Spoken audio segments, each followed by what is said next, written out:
The Fountain Day 110, Consulting the Lord. It occurs to me that we are all flawed, so flawed that we must always take a moment to consult the Lord before making any decision.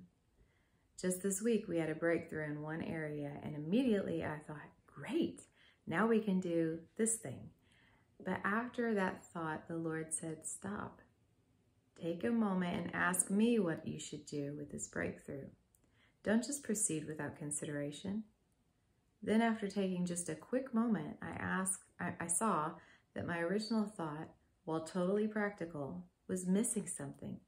It was grounded upon me feeling like this breakthrough was our final breakthrough, not something that will continue to occur, thus creating more opportunities. Without taking that quick moment to consult God, I would have made a fine decision, but not the best decision. More than that, the decision God wanted me to make also upheld a promise I'd made with someone. I didn't immediately think about that when the breakthrough came, but when I did, I knew without a doubt that honoring that was the most important thing. Does that make sense? I know I'm veiling the details of my example, so let's look at Scripture.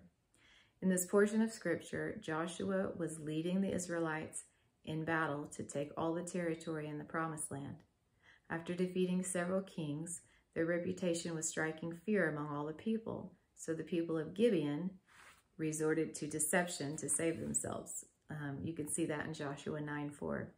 They traveled a short journey to meet Joshua, but pretended they were far off, even taking moldy bread with them as evidence that their journey was long. Let's read. So the Israelites examined their food, but they did not consult the Lord. Then Joshua made a peace treaty with them and guaranteed their safety. And the leaders of the community ratified their agreement with a binding oath. Joshua 10:14-15. In the scripture that follows, we see that 3 days later, they discovered they had been deceived, but God had to hold to their treaty.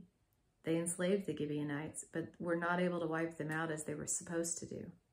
It's shocking that after all the times Joshua had stopped to consult God on matters, and all the times he'd witnessed Moses do the same, he just didn't this once. What I find more interesting about this portion of Scripture is right after this encounter, we read the story of the battle they faced, where the Lord held the sun in the sky until they had soundly defeated a large group of kings and their soldiers. God could have been disgusted with Joshua over the previous incident, but because Joshua kept his oath to the Gibeonites that he made before God, God honored Joshua by continuing his faithfulness to the Israelites.